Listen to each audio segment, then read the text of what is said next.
अब आपको एक और कहानी बताते हैं, एक और खबर बताते हैं जिससे आप बहुत कुछ सीख सकते हैं।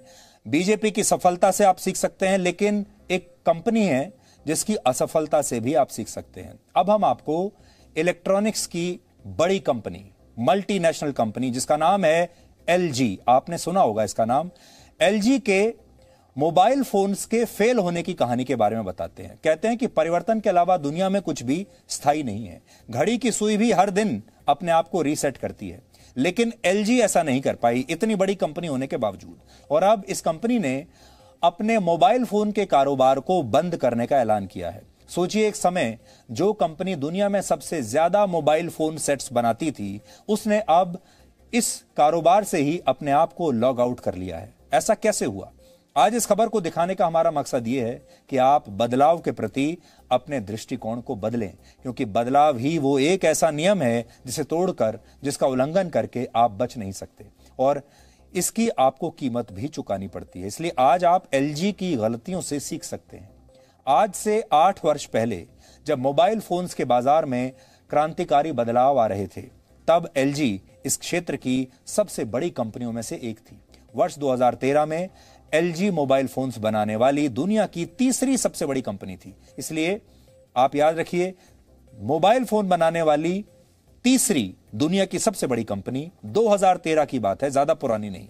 और भारत के बाजार पर इसकी पकड़ बहुत मजबूत थी। आप में से बहुत कम लोगों को पता होगा कि जब स्मार्टफोन्स लॉन्च हो रहे थे, तब एलजी ही वो पहली कंपनी थी जिसने मोबाइल फोन्स में touch screen, slow motion video recording, इस तरह के सारे फीचर्स पहली बार लोगों को दिए थे। आज एप्पल स्मार्टफोन्स के मामले में दुनिया की सबसे बड़ी कंपनी बन गई है, तब नहीं थी। और एप्पल के फोन्स की खासियत है उसके स्टेनलेस स्टील फ्रेम्स। लेकिन आपको जानकर बहुत आश्चर्य होगा कि एलजी ने वर्ष 2015 में ही स्टेनलेस स्टील फ्रेम्स वाले स्मार्टफोन्स बाजार में लॉन्च कर दिए थे, फिर भी नहीं चले। इसके अलावा एलजी ने ही पहली बार मोबाइल फोन्स में अल्ट्रा वाइड कैमरा लॉन्च किया था, और टच स्क्रीन वाले फोन्स में जूम इन और जूम आउट का जो फीचर था, वो भी सबसे पहले इसी कंपनी ने अपने कस्टमर्स को दिया था। यानी बदलाव तो लगातार कर रहे थे, फीचर्स भी अच्छे दे रहे थे। जब तक एलजी कुछ नया करती रही, जब तक इनोवेशन करती रही, तब तक एलजी आगे बढ़ती चली गई।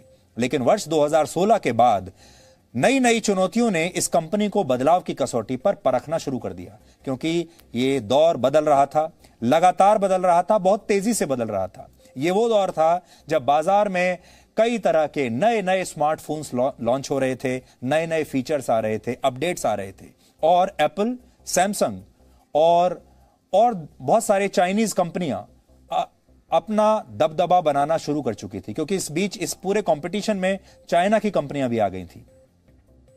एलजी के सामने बदलाव एक बहुत बड़ी चुनौती बनकर खड़ा हो गया था।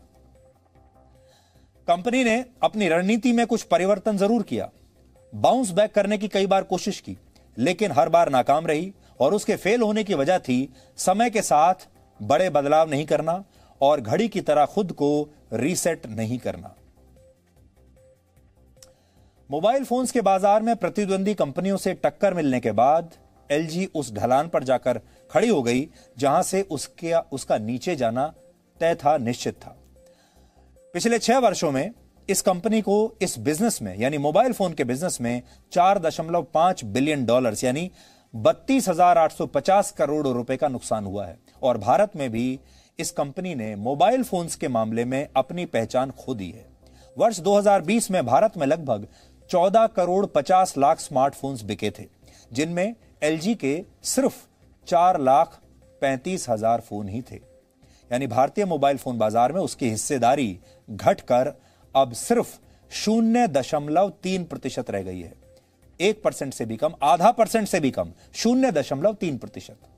इस कंपनी को नुकसान हुआ तो उसकी जगह दक्षिण कोरिया की ही दूसरी बड़ी कंपनी सैमसंग ने ले ली। सोचिए, सैमसंग और एलजी दोनों दक्षिण कोरिया की कंपनी है, और जैसे ही एलजी ने यह जगह खाली की, सैमसंग ने उस पूरी स्पेस को भर लिया। सैमसंग ने जहां पिछले साल 25 करोड़ 60 लाख स्मार्टफोन्स बेचे, वहीं एलजी सिर्फ 23 लाख फोन ही बेच पाई दुनिया भर में। इस आंकड़े से ही आप समझ सकते हैं कि एलजी कैसे शिखर से सिफर तक पहुंच गए और कहते हैं कि डूबते जहाज पर कोई पैसा नहीं लगाना चाहता। और जब एलजी ने अपने मोबाइल फोन के बिजनेस को बेचने की कोशिश की तो उसे कोई खरीदार भी नहीं मिला। हालांकि एलजी का चैप्टर यहां समाप्त नहीं होता, क्योंकि हम आपको एलजी के सिर्फ मोबाइल फोन बिजनेस के बारे में बता रहे हैं। दुनिया के बाजार में एलजी अब भी एक बहुत बड़े प्लेयर की भूमिका में है। आज भी एलजी टेलीविजन की बिक्री के मामले में दुनिया की दूसरी सबसे बड़ी कंपनी है।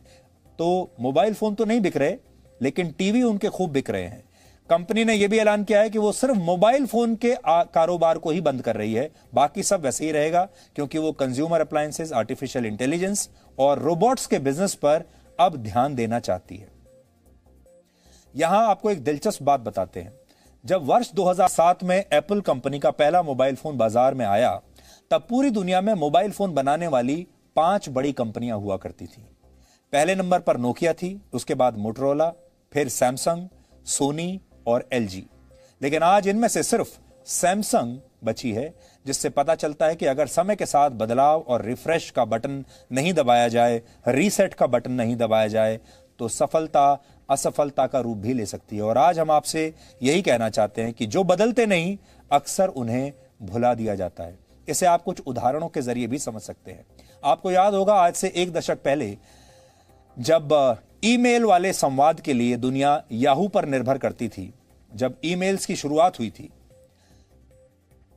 पूरी दुनिया में याहू का नाम था। लेकिन याहू ने समय के साथ खुद को बदला नहीं और उसकी जगह जीमेल ने ले ली।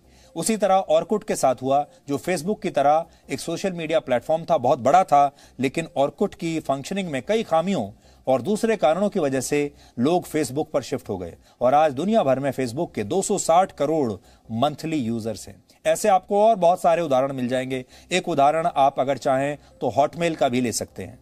ये कंपनियां एक जमाने में बहुत बड़ी थी, धीरे धीरे धीरे बाहर हो गई। आज आप सोचिए, नोकिया जो दुनिया की नंबर 1 कंपनी थी, आज कहां है। इसी के साथ आप ब्लैकबेरी के बारे में सोचिए। आप में से बहुत सारे दर्शक ऐसे होंगे जो ब्लैकबेरी को बहुत पसंद करते होंगे, मैं भी उनमें से एक था। लेकिन आज ब्लैकबेरी कहां है? इसलिए क्योंकि वो वक्त के साथ अपने आप को बदल नहीं पाई। 90 के दशक में अमेरिका की एक बहुत बड़ी कंपनी ब्लॉकबस्टर लोगों के बीच बहुत लोकप्रिय थी। यह कंपनी फिल्मों और गेम्स की वीडियो कैसेट्स किराए पर देती थी।